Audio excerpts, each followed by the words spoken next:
এই যে আলু খেতে এখনো আলু মনে হয় ভালো করে হয় না এখানে। ফসলের ক্ষতি হবে, তা না হলে আমি আপনাদেরকে একটু উঠিয়ে দেখাতাম।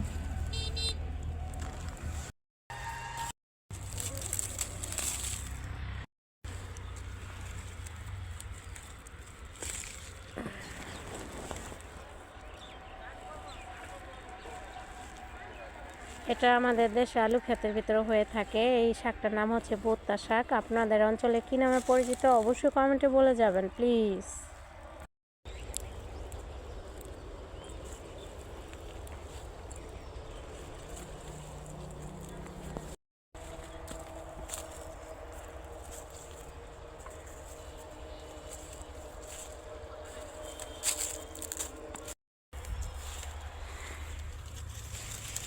আলু দিয়া তিনটা ভাজি করলে মুড়ি দিয়ে খাইতে ভালো লাগে রুটি দিয়ে।